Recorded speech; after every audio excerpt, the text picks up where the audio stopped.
Bom, pessoal, agora iniciando aquele fundo que é muito pedido por vocês, que é um fundo que eu incluí na minha carteira faz pouco tempo, que eu incluí inclusive no relatório de recomendação para os meus alunos. Se você tem interesse em receber esse relatório também, se inscreva na próxima turma, que inclusive eu estou até pensando em transformar esse relatório de recomendação num produto também, mas em princípio ele só está disponível para os alunos. É um baita fundo imobiliário, é um fundo que eu já acompanho há muito tempo e é um fundo que eu vou iniciar também agora o acompanhamento mensal dele, que é o PVBI. Inclusive eu quero ler uma frase do meu relatório que exemplifica demais o que é o PVBI.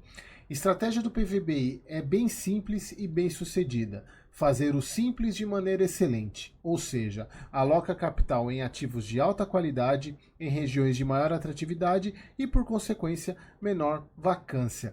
Esse é o resumo do PVBI. É um fundo com imóveis de excelente qualidade e que tem uma vacância muito baixa exatamente porque são muito procurados. E aí a gente vai voltar, eu vou falar um pouco para vocês da questão da vacância, que é uma das preocupações quando eu não sei se o vídeo do KNR já saiu ou não, mas eu falo sobre essa questão, desculpa, da questão da vacância de escritórios, que é um ponto de atenção, porque eu até citei lá no vídeo que depois, até a pandemia, quando chegou na pandemia, os escritórios caíram como se estivessem descendo de elevador. Só que até então eles estão subindo em escada. Então a recuperação está sendo muito lenta, porque a taxa de juros impacta demais. O caso do PVBI, por serem ativos de extrema qualidade, esse problema não é tão grande. Mas vamos para o relatório gerencial. Aqui um ponto que eu chamo a atenção, deixa eu pôr minha setinha aqui. Ponto que eu chamo a atenção, que o relatório é de outubro, que é um das gestoras que coloca o relatório em dezembro, sempre um relatório com 2 meses de antecedência. Eles podiam melhorar isso como algumas outras gestoras também. Então aqui, um fundo que iniciou em 20, é um fundo novo, se a gente for pensar, ele tem 3 anos, fez 3 anos agora. Ele não cobra taxa de performance, o que eu acho bem bacana, e a taxa dele bem controlada, 1%, sendo que 80% é da gestão, que é a VBI. Inclusive, para quem não sabe, a VBI é da Pátria, a Pátria comprou essa gestão, e a Pátria também comprou essa SHG, que é dos fundos HGLG, HGRE. A gente ainda não sabe como é que vai ser essa questão, se vai ser incorporado, porque as pessoas vieram, né? Então você tem gestores da VBI e está trazendo um time da CSHG. A gente não sabe se vai ser criada, continuar CSHG, um outro nome, ou vai ser incorporado, a gente ainda não sabe ainda, mas assim, de qualquer maneira a gente está bem servido porque é uma baita gestora. Então a gente tem o BTG administrador, o escriturador BTG, tem 13 milhões de cotas emitidas, ainda não está considerando a última emissão, a quinta, que foi agora em dezembro, acabando agora essas últimas semanas. Patrimônio dele de 1,3 bi, ainda não foi incluída a quinta emissão. Valor patrimonial da cota 101, valor da cota de mercado 103, um pouquinho acima do P sobre VP. Volume médio 3,9 milhões, excelente. Dividendo por cota 0,7, dividendo anualizado 8,1%, muito bom também. 90,2 em alocação de imóvel, 1,5 em cotas de outros fundos, 1,6 em caixa, aqui um montante de caixa, 14 milhões e 128 mil cotistas.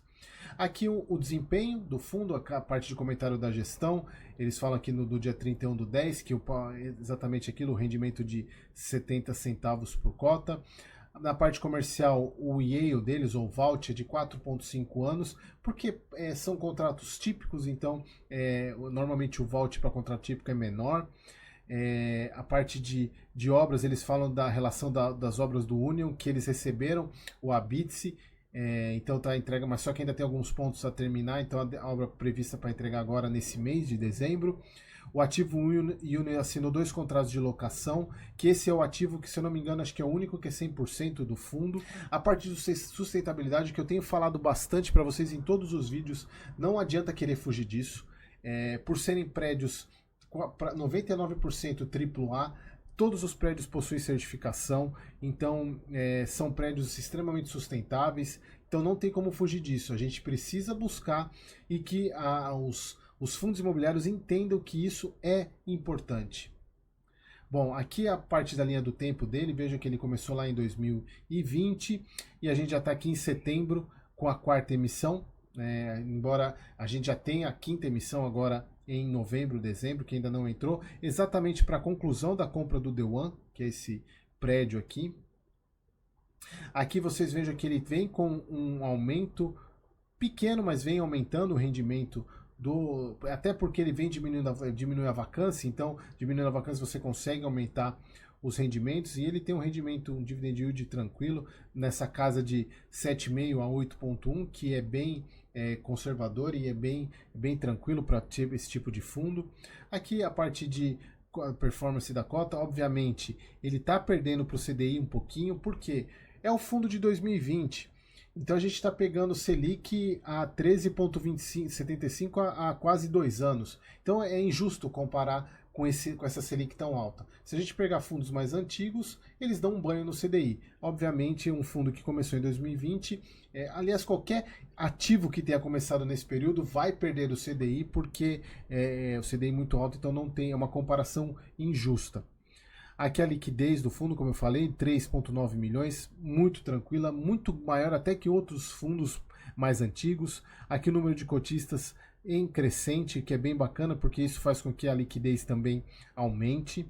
Aqui a participação dos ativos, veja, é um fundo pequeno em termos de ativos, ele tem 5 ativos, sendo que, eu confundi, é o Del Tower, que é 100%, o Uni é 50%. Veja, ele tem 5 imóveis, mas apenas o The Tower, o Park Tower, que é 100% do fundo, o restante não é do fundo. E aqui é importante vocês entenderem que a ABL total é 87, mas a detida pelo fundo é 53. Vacância física 9,5.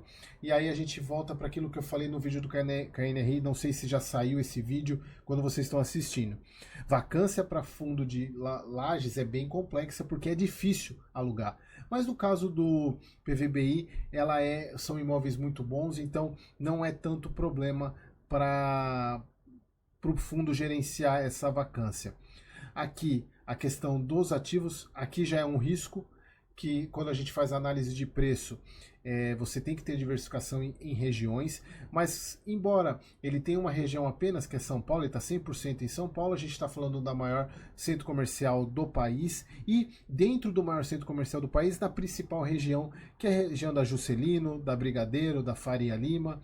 Então, são as principais regiões, são as regiões mais caras, as regiões com os melhores imóveis, e aqui 99% dos imóveis AA e 1% só de AA, mas aqui a gente está falando de imóveis do maior categoria possível. Então, por serem imóveis bons, o preço dele por metro quadrado é alto, o que pressiona a cota também. Por isso que eu falo que o PVBI é um fundo que, assim como o KNRI, como eu falei, eu não sei se vocês já assistiram esse vídeo ou não, ele é um fundo que tem poucas janelas de entrada.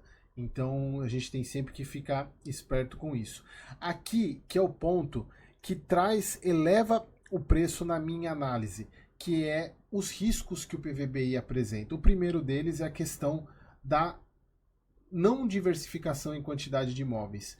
Por mais que ele tenha 5 imóveis apenas, 51% da receita dos imóveis vem apenas de um deles, que é o Park Tower. Então isso traz uma concentração muito grande. Obviamente, são imóveis muito bons que a gente acredita que não terão problema, mas é o risco que vocês precisam ter ciência. E o outro grande risco é esse daqui.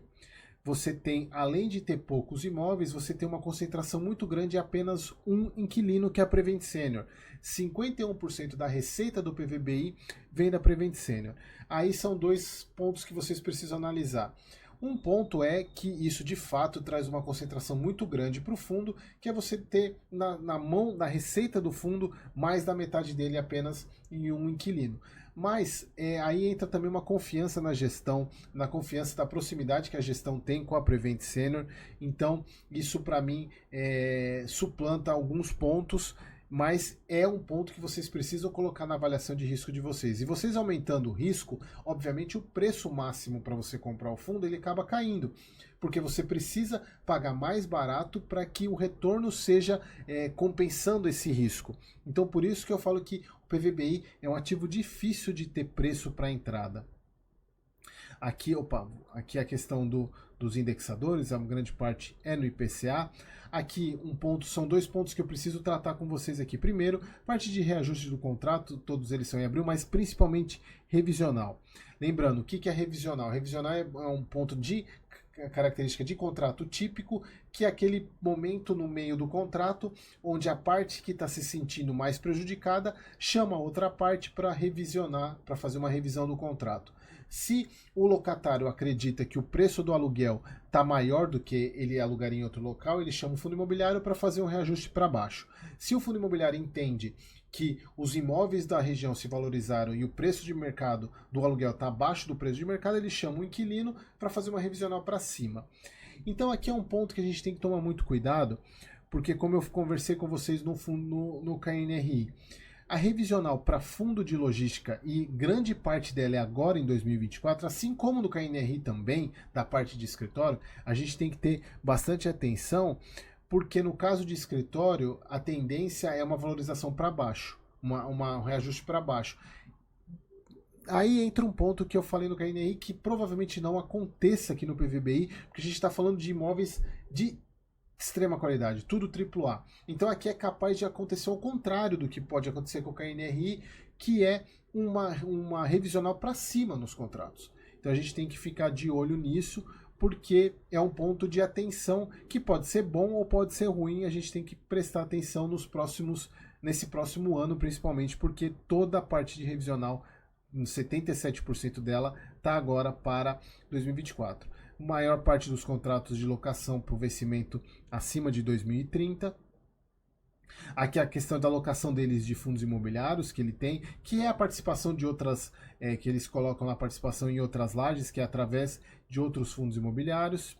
Aqui a parte que eu falei da parte de desenvolvimento do Union, que eu acho bem bacana quando o fundo traz essa questão do avanço físico-financeiro. Aqui a parte de projetada e realizada, ele já está quase batendo os 97%. Lembrando que eles comentaram que o Habite já foi recebido, mas eles estão na fase de acabamento para poder terminar, que inclusive termina agora em dezembro. A parte de demonstração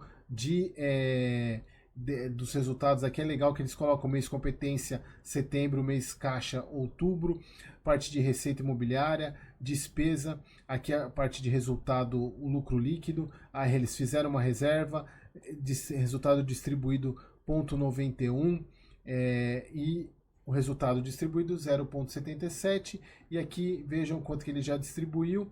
Ele está com uma reserva negativa, o que é importante a gente observar para os próximos meses, como é que vai ser a distribuição dele, embora ele tenha falado, eles falam aqui que ele tem uma reserva acumulada distribuível de 0,81 por cota, então pode ser que a gente tenha um pagamento um pouquinho maior aí no próximo mês. Aqui a parte de ativos, o valor contábil, né, a parte de avaliação dos ativos, cada um deles, ó, o Park Tower de 450 milhões, aqui o FL 392, Vila Olímpia 255. Aqui também é importante a gente ver a questão da participação do fundo, né, de quanto que ele tem de participação nesses prédios, que é a parte de passivo, que aqui é bem legal essa parte de demonstração do fundo, até para didático para vocês verem.